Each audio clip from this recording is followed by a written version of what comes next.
14, beginning in verse 1. We'll read verses 1 through 24 if you'd like to read along. I encourage you to have your Bibles open. And if you would, stand with me for the reading of God's Word. Hear the word of the Lord.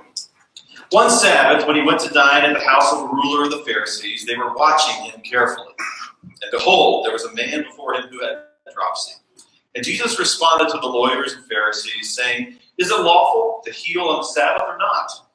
But they remained silent. And he took him and healed him, and sent him away. And he said to them, "Which of you, having a son or an ox that has fallen into a well on the Sabbath day, will not immediately pull him out?" And they could not reply to these things. Now he told a parable to those who were invited, when he noticed how they chose the places of honor, saying to them, "When you're invited by someone to a wedding feast, do not sit in the place of honor, lest someone more distinguished than you be invited by him, and he who invited you both will come and say to you, 'Give your place to this person.' And then you will begin with shame to take the lowest place. But when you're invited, go and sit in the lowest place, so that when your host comes, he may say to you, 'Friend, move up higher.' Then you'll be honored in the presence of all who sit at the table with you.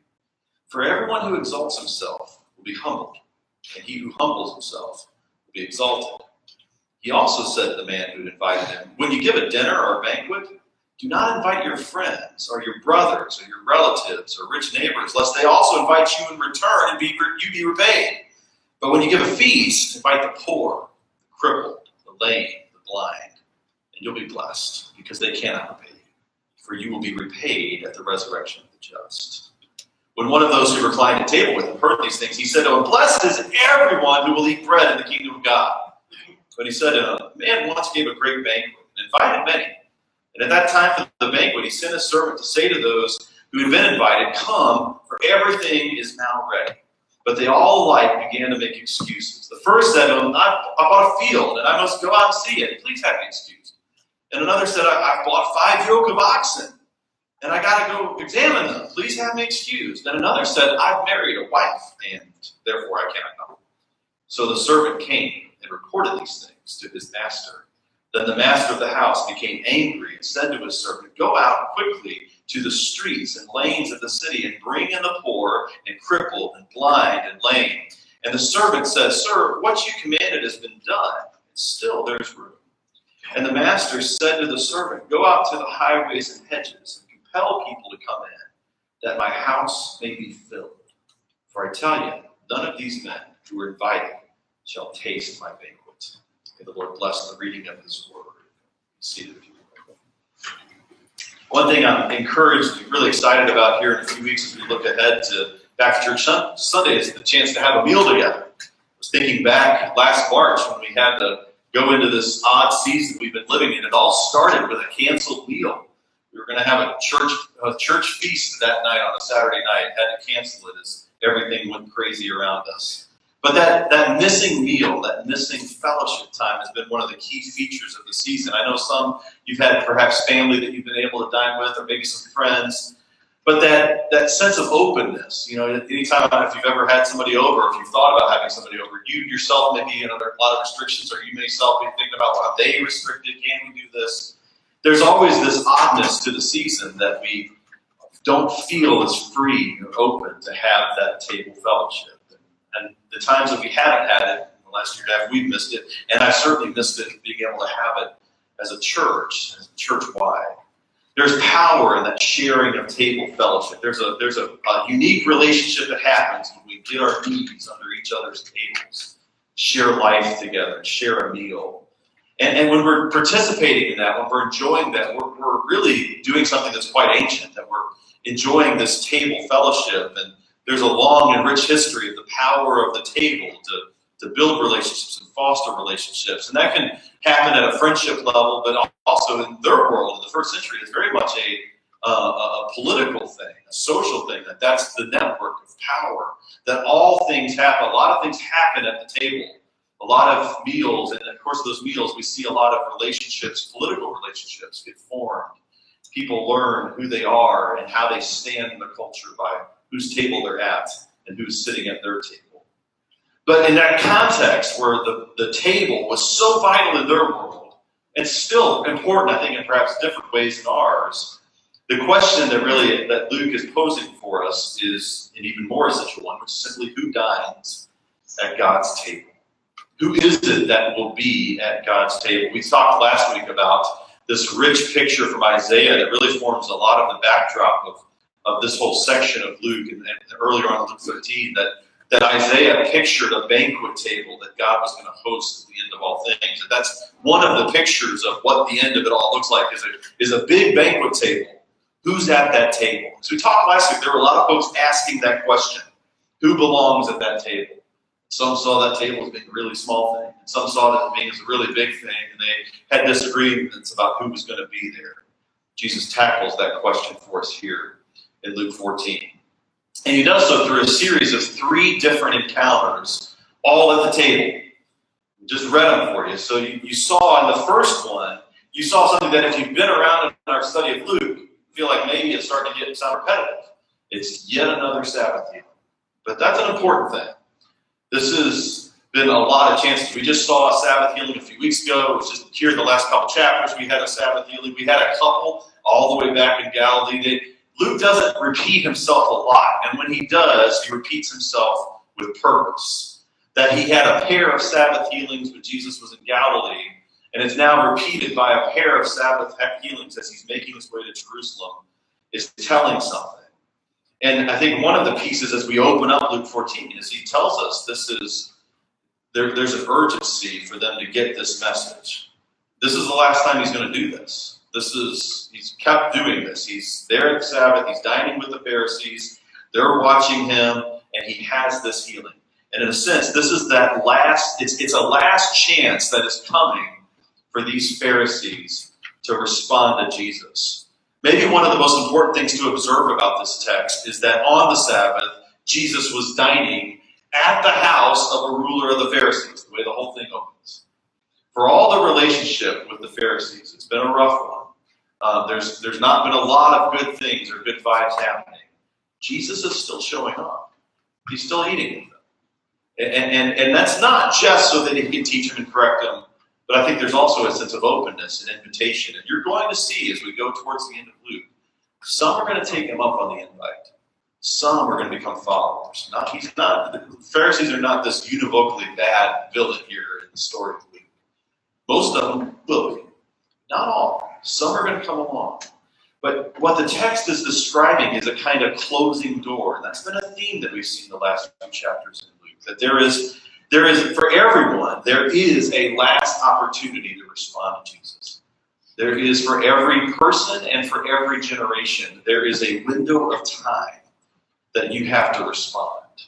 And that creates a sense of urgency that we have to be faithful in extending the offer, knowing that there will come a time. Now that time may not be on our timetable. It's not that we go up and have one conversation with a person and they say, not interested. They say, well, then I'm just done with you. We're not going to have a conversation again. I read a story this week of this minister was talking about the funeral that he had to do that he had dreaded for most of his life. And it was the funeral for his father-in-law, who was a very committed non-believer and was just earnest about that lack of faith throughout his life. And he always dreaded having, what am I going to say? And as a minister, I can tell you, the hardest funerals to do are the funerals for the non-believers. How do you do that? How do you speak of that? But then he said late in his life, there was all this turn. And here as his father-in-law dealt with a lot of illness, there came a point where he said, I just want one more time. This may be the last time I get to tell you this. And he shared with them the hope of Christ and the hope of the gospel. And he said, yeah, I believe all of that. He's like, what? And he kind of went back through it again. He's like, no, I'm on board. And so he had the last season of his father-in-law's life was this sweet season that he saw this late conversion. Now that conversion came years, even decades after he hoped. But there was a point where it came. That door closed for him, and it said it was a much sweeter funeral than he thought he would have to give. But here, the door is closing for the Pharisees, and this echo of yet another Sabbath healing. It's the last time in Luke we're going to see that. What is he doing here? So there's this A pattern we've seen before. What is it that's happening? Well, he's at this, the ruler of the Pharisees, which kind of emphasizes this is an important person. Should be surrounded by important people. And all of a sudden you get this man with dropsy. Now, what is that? Well, that's a somewhat dated term for what we now call edema, which is a swelling. And so it's not an actual illness. Generally, and even at the time, they consider it not an illness, but it's a sign of something else that's wrong. And, it's common with even something like congestive heart failure. People have swelling. But there's a lot of different reasons why people might suffer from this. But for them, at the time, there were a couple different things about it. One, they didn't see it as a real emergency. If something's wrong, it's kind of like a long-term issue. Talked in the Sabbath healing back in the early part of chapter 13. It was this woman that had this thing for decades. Like, look, this is a long-standing problem. This is not a crisis. This is not an urgency. This is just a problem. And so for the Pharisees, their old treatment of the Sabbath, say, well, let's just deal with this tomorrow. We'll deal with this some other time. So he's got this problem. It's been a long-standing issue. But I think in some ways more important. At the time, dropsy was considered to often be a consequence of sin. There was a sense of impurity about this person. And so like a lot of the healings that we've seen throughout Luke, when he had this is an outcast. And actually, I think it's an interesting question. We're not going to get a solid answer, but why is he there? And there's really two answers you could give. One, and we talked before in these meals, these healings, there was a sense that when you're gathered at the table, these VIPs can gather at the table, and other folks in the community were allowed to kind of come in and gather around. They could kind of watch, kind of listen to the conversation. And observe, and in some cases they might get some table scraps, some of the folks. So there is a sense that there was a little more openness to allow folks in, but for someone who's unclean or impure, it would be unlikely that a Pharisee would let them into their home. And so another suggestion that some have is that this actually may be a plant. So that the Pharisees, one of them may have kind of steered him in there to create this crisis. And where you get a hint of that is in verse 1. It says, they're watching him closely. So Luke is telegraphing for us, this is not an innocent conversation.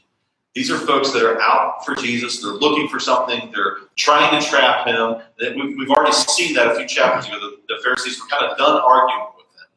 Now they're trying to entrap him somehow. And they're going to do it here with this Sabbath healing. So it could be a setup, but what does Jesus do? He doesn't read between the lines. He doesn't really go into any of that. What he does is he simply asks them the question, is it lawful to heal on the Sabbath or not? Pointing. Which way you're going to go? This is a conversation we've had this many times. You know where my take is. What are you going to do with this? And notice their answer is silence. They can't offer a good answer. In fact, in their time, they would have had a sense that silence would often be seen as a kind of compliance. In a sense, they're not willing to argue. They don't really have anything to say. What does he do? And so he takes him, verse 4, heals him, and sends him away. He does what he has done throughout these Sabbath healings, which is he sees the Sabbath as an opportunity to give compassion, to respond with vitality. What does he ask? He says, which of you having a son or an ox that's fallen into a well on the Sabbath day will not immediately pull him out? And it's an odd way to phrase the question because he pairs the son and an ox. And in fact, some later manuscripts, the ones writing the manuscripts thought they must have written this wrong. And so some of them would sub in the word donkey because that's what they would have paired. They think about a donkey or an ox. But in the Sabbath, they had a sense that, well, in an emergency, yeah, you can, help the ox out of the ditch. You can help the donkey. And yeah, you can even help your son in a real desperate state. And so he's really shaming them as he pairs the son and the ox. You're going to treat your ox that way. You're going to treat the animal that way. You're going to treat your son that way. How would you not treat this man the same way? God desires compassion. But what does he do? What do they do in response? Nothing. Verse 6, they could not reply to these things. Their silence, in a sense, leaves them condemned, where they're just not able to respond. They're not arguing, but they say nothing. Jesus is presenting himself as he's done throughout Luke. He's presenting himself as the authoritative teacher, and he is shaming their misunderstanding of the law. They just want to follow the law. Jesus wants them to have a heart for broken people and the hurting people around them. Now, from there, he goes into a parable. And I think it's important you're going to see these things as a parable. We're going to talk a little bit about the nature of the parable and how that helps our interpretation. But he really does an interesting kind of bait and switch with them. He opens this up, and notice at verse 7, he's noticing them. And I think there's a parallel there. They're watching him in verse 1, and he's noticing it. What is he noticing about them? As they come and they sit, they gather, they're all they're jockeying for position. They're always aware. I remember when I was in law school, I was near D.C., so I'd go up to D.C. now and then. And a couple of times I would be at these different meals and these parties and whatnot for all these political types. And it was always stunning to me when you'd walk in the room and I'm like, I feel like everyone's walking around with a number over their head of where they rank in this room. And you could see people jockeying for position to make sure they're connecting with somebody that's got a higher rank than they did. It was a very weird experience, very odd. It was not for me at all. But there was an awareness. There's a pecking order. And that's what they're doing here is they walk into the room. They're kind of wanting to jockey for the best position. And so he starts, let's say it's a kind of bait and switch. He starts with some basic advice that really anyone could take, and it just kind of makes sense. What does he say? He says, look, you're invited to a feast. You don't grab the best seat in the house because then the master comes in and he's gonna have to say well, if you're number 6 and you grab the seat number 2 and then number 2 walks in, I'm gonna have to get you to move. He's gonna honor the other person by making you go down, and then you get publicly shamed. So good practical advice, real honor is bestowed, not taken. They live in a world where everything about their relationships is all about reciprocity, about gift, about obligation. Everything they do is given with strings attached. It sounds like a miserable way to live. Everything they do, it's all about getting something out of that. The table is about honor and social standing. So who is it that's allowed at the table? Is itself a statement? A lot of folks are excluded from the table. But when you're at the table, where you sit at the table determines your spot. And so he says, look, just be practical. Just go grab the back seat and let the master come and say, no, you need to go up here. So he's playing with them here. He starts by playing like he's working within their social system. He's just giving them a better strategy. He's just saying, look, you're wanting honor. Here's how you get honor. You get honor because it's bestowed on you by the master, not something that you seized or grabbed. But then he starts to pull the rug out from under him. Verse 11 is where it begins. He upsets the apple cart. What does he say? Everyone who exalts himself will be humbled, and he who humbles himself will be exalted. Now, that works as a kind of summary of the parable that he just said, except he's going a little farther because he really is describing a value system that they don't subscribe to. That's not their world. They don't think about exalting yourself, be humble, exalted. No, he's describing God's values. This is what God does. And this is that theme we've seen a lot in Luke. It's that theme of reversal. Blessed are the poor, for they will be comforted. Woe to the rich, for you've been satisfied. There is this sense of reversal that's happening. The people that think they have a claim before God don't. And the people that think they don't have a claim before God do. He begins that reversal because God's kingdom is reversing the world of honor and status. He's doing something very different. And then he just unwinds their entire basis for their entire culture. This is what happens in verse 12 through 14. So you'll see most of your translations, you're going to see verse 12 through 14 grouped with the second, with the parable of the banquet in verse 15 and following. I think it's worth it to think about how it is linked to what we just read here in 7 through 11. Because what does he say then? He says to the man who invited him, he's still talking to the one who's invited him. He said, hey, when you give a dinner, don't invite your friends or your brothers or your relatives or your rich neighbors, lest they also invite you in return and you be repaid. And that sentence, verse 12, just upends their entire system. Like it upends the entire world. The Jewish culture, the Roman culture, there's nothing left if you say, look, if I invite you, then you could invite me back. Therefore, I'm not going to invite you. Like, they're just talking another language at this point. They don't know what they're talking about. Because he's killing the whole world of patronage, which is their world. That's all they live in. It's all about doing favors to get favors returned to you, building up that sense of obligation. Every act of kindness is a debt. It kind of sounds to me a lot like the mafia. But that's what they're living in. That's their world. But what he says instead, verse 13, when you give a feast, invite the poor, the crippled, the lame, the blind, and you'll be blessed because they cannot repay you. The value is on the outsider who cannot repay you. That they're called to reflect a kind of generosity in their practice that is echoing the generosity of God. God invites those who cannot pay him back. God opens the door to those who cannot open it themselves. And this is the blessing, that they reflect God's values in their world. And then what does he say at the end? For you will be repaid at the resurrection of the just. This blessing resides in giving without expectation of return, a reflection of the generosity of God, and it gives them very different values. He's upending their whole system, their whole culture to say, you're called to be part of God's kingdom. You're going to call to live differently, treat people differently, look at people differently. And then, in response to that, he gets, I think, an objection or a very subtle correction. What happens there in verse 15? So they're reclining, they hear all of this. Somebody gives this outburst. Blessed is everyone who will eat bread in the kingdom of God. That's true.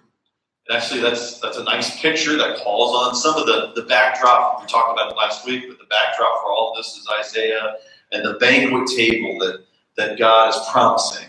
A banquet table, as we looked at last week, that is inviting people from all nations and tribes and tongues. It's this global banqueting table. And at the time, we mentioned last week that some of these folks would say they actually were reinterpreting Isaiah to say, well, that's really a picture of judgment, exclusion, that really all of those folks throughout the world are going to be judged. But the righteous remnant within Judaism, we're the ones that are going to be blessed at the table. That's their assumption. And so this man makes this general pronouncement here. Blessed is everyone who will eat bread in the kingdom of God. As if what he's saying to Jesus, I think this is what's happening, that he is correcting Jesus because he sees them criticizing his hosts and all of these important Pharisees, these important figures. And he says, look, Jesus, be careful. These folks are part of the banquet table. They're going to be blessed here. So be careful how you judge them. Be careful how you look down on them. And what does Jesus do? He responds with another parable that in a sense, is reminding them that he's telling them that, yeah, you're right. It's going to be blessed to be at the table. But you're wrong in your understanding of who's going to be there. That the invitation that God extends to the banquet, the key is not who's invited to the banquet, but who ultimately attends. Now, I want to show you a couple points here. I think it's worth saying here, one of the big challenges in interpreting the parables, this has been true throughout the history of the church. You can just go back centuries and see the struggle. That a lot of times we interpret parables like allegories. So in allegory, you see like every character is meant to be kind of conforming to something. It's supposed to be like an object lesson. So in these allegories, you look at like, what is this character? Who does this character represent?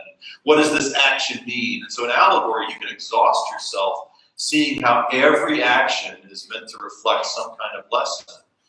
Parables don't work that way. Parables are not allegories. And so in a parable, it's a story, and it's a general picture of something about who God is, or what God's about, or how we should live. And so we try to get that general sense, but we don't look for a one-for-one correlation between every turn in the story and some object lesson or life lesson. It's one of the mistakes that happens, and I want to show you a couple places where I think that mistake, if we do it, it will lead us to misinterpret this parable. But he gives them the parable. So you have this invitation that's sent out, verse 16. Man gives this great banquet, he invites many, and then at the time of the banquet, there's a kind of second invitation. And that's maybe a little unusual for us, but I think we can understand the concept. This is a big, expensive banquet. You're first finding out who's going to attend, so you have your numbers, and you can do all the planning and get all the food, and everything's ready. Perhaps think about like sending out a wedding invitation. You can have your save the date, but then you really need that moment where you get the RSVP. You're paying for the plate, you're paying by plate. You need to know how big a room, how many tables to set up. You're going to assign everybody their seats, and all that kind of stuff. So there's this moment where you really got to commit. You're just as a courtesy to your host, you got to tell them we're in or we're out, because they're going to make a commitment. They're going to pay some money, do all this work, knowing whether or not you're coming. So that's what happened here. You'd have that initial acceptance, and then there was the moment where they come and say, "Yeah, we're ready." So they would expect to have that second invitation, but that second invitation is not a time to respond and say, "Yeah, we're out." That they'd already committed to you. The first time was the time that you were supposed to respond. But here, at that second invitation, he gets this series of rejections. Verse 18 is a great summary. They all alike began to make excuses. He gets 3 rejections. And the rejections kind of get more curt as they go along. They all make excuses. So what's the problem? Well, the first said, well, I bought a field, so I got to go out and see it. So just please have an excuse. So there's like begging off. He's got this farm he's got to take care of. The second one, he's got livestock. He said, I bought 5 yoke of oxen and I got to go examine them. Please have an excuse. So there's a sense of grace there. And then the third one doesn't even ask. So look, I married a wife, can't be there. Just kind of curt, so that done. And actually all 3 of these are echoing, not fully one for one, but an echo of Deuteronomy 20. And what happens in Deuteronomy 20, they're justified reasons given for not going on a holy war. If they're going to call you to war, there's reasons why you get to stay home. And one is you just got a field and you haven't finished planting it yet. Or you have this, livestock might be an issue. Marriage, the first year of marriage is considered an excuse. You don't have to go off to war for that first year because of a new marriage. So, but here, what you see is a kind of preoccupation with their lives, and especially in the first 2 with their possessions. They've got a farm. I got to stay in my farm. I can't come have dinner with you. I've got these oxen, and actually, when he says it's 5 yoke of oxen, that's like double, 3 times. 1 to 2 oxen would be kind of a normal what they normally would have. So this is a wealthy person who's got a lot of livestock, consumed with his possessions, and thus simply too busy to respond and attend the banquet. So what does he do? They reject the host because of those preoccupations. And so then the master responds. And so what does the master do? The master becomes angry and said to his servant, go out quickly to the streets and lanes of the city and bring in the poor, the crippled, and the blind, and the lame. You've seen that list before. That's that 4-fold list that Jesus says you're supposed to go invite these people instead of your friends and your neighbors and all the important people that you know of. These are the people they're supposed to be extending an invitation to.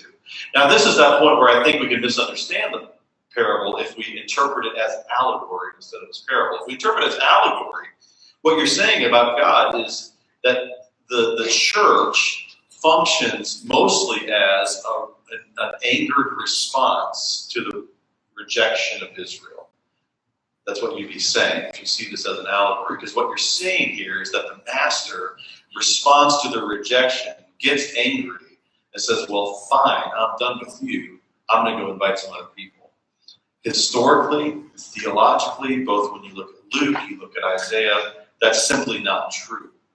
A lot of what's happening in the New Testament, you'll see this in Luke, you'll see it in Paul.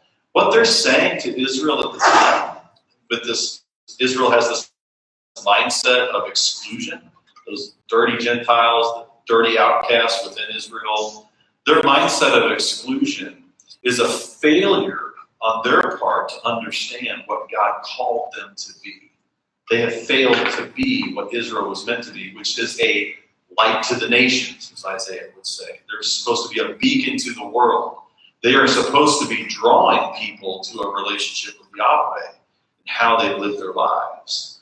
So I think if you interpret this as allegory, you're going to misunderstand something really vital about God. In the context of the story, the master responds with anger. What it leads him to do is something that God does, which is he first, two invitations. First, he sends them out and invites the social outcasts. And especially of those four, I think the lame is perhaps the most vivid word, because Leviticus 21 would describe the lame as those who are excluded from Jewish worship because they're considered unclean, kind of permanently unclean. So these are truly the outcasts in Israel. But what this is picturing is an invitation that's extended to these Jewish outcasts to become participants. That there are Jewish participants at the banquet table, but who are they? It's the common and the needy. Who's not there is all the leaders that had all the knowledge and all the status and all the privilege. They're not there. There's a different group that's there from Israel. I think that's a piece of that picture. And then the servant says, verse 22, he said, look, you've commanded it done, but there's still more room. So what do? He says, go out to the highways and the hedges. So they leave the city. And when they go to the hedges, that's a common place where the beggars would hide. So the master is extending this invitation outside the city gates to the people, the travelers along the road. And he is compelling them or persuading them to come. And I think that picture of compelling, maybe that's a little too strong a translation, because it sounds a little bit like they're forcing. Well, that's not it at all. Compelling is in this context is a sense of persuasion. He's not going to force anybody to come, but he's extending this invitation to the ends of the earth, that my house may be filled. It is an expansion of ministry. The master is opening the door for these others to come to expand this ministry, and I think in the historical context, beyond Israel, to the ends of the earth. It's an allusion really to the story of Acts, where the gospel is going to go first to Israel, and the people who will respond will not often be the leaders. It will be the common people and the outsiders and the outcasts from within Israel. And then the gospel is going to go to the ends of the earth, as every nation and tribe and tongue is going to be given the opportunity. And ultimately, we'll have people from within those nations, tribes and tongue, will come, fulfilling the hope of the banquet of Isaiah, fulfilling the hope of a people of God composed of people throughout the world. Actually, that goes Romans 15. You can look at verses 7 through 16 there, and you can see this hope laid out. It's a hope for both Jew and Gentile, that they would be united in Christ. Who's excluded? Those who rejected the invitation, those who wouldn't come. So what are the keys? First, God's kingdom reorders our relationships. He's calling them and calling us to reflect the hospitality of Jesus, the hospitality of God to the world. He's calling us to value those who God values, which is the poor, the lame, the blind, and the crippled. It's those who can't honor themselves, who can't pursue their own gain. He's calling us to have eyes to see, to reflect the values that God values and not our own honor and advancement, to look for those in need, to look for those that we can love and serve. God's kingdom is reordering our relationships, and we're no longer at the center. We're no longer at the throne of this thing.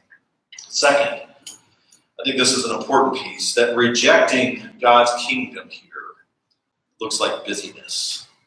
You notice in those responses that they give, when they turn the master down, they're not really hostile to the master, though they are bringing him shame by not showing up at the party. They're simply indifferent to the urgency, the importance, or the priority of the banquet, because they're just too busy, because they just have other things in their life. Rejecting God will often simply look like a busy person with a busy life. That's all it is. And I think we need to be careful of that ourselves, because, if there's anything that can define our conversations in our culture today, it's our busyness. We live in a busy time, busy culture, but we have to be mindful of the crowdedness of our lives.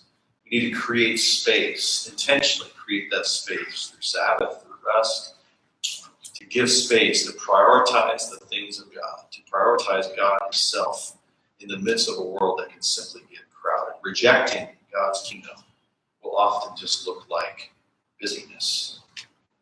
Third, God's banquet table requires both an invitation and a willing acceptance. This is one of those examples, I think we saw another one last week, where you see God's work, God's sovereign purposes being united with our accountability, our agency. God chooses the invitees. He has to open the door. He's got to welcome them in. And he extends that invitation. But people are excluding themselves through their own unwillingness. One scholar said it this way: man can't save himself, but he can damn himself. God invites. People must accept. We invite. We're really looking for God to soften their hearts that they might accept. Our accountability as we go out to the world is to invite faithfully, invite lovingly, and we trust the transaction that happens there, whether they respond, is really a matter that's beyond us. God can soften their hearts. God can bring them around. But ultimately, it's got to be their own agency where they say, I will submit. I'll come to the banquet. So come to the table. That's our first response. And welcome others to your table. Respond to his invitation and reflect his invitation, who you welcome into your lives. Do you see those around you, the outcasts, the people in need? Can you extend that invitation in love, knowing that God has extended that invitation to you? Let's pray. God, I pray that you will give us hearts to see those in need, those that we can love and serve, that we can put others first, reflect your kingdom, your values, and how we live with one another and among one another. Help us to reflect your hospitality, to extend that invitation to all that we might encounter. In Christ's name, amen. If we can do anything for you, if we can pray for you, please come while we stand and sing.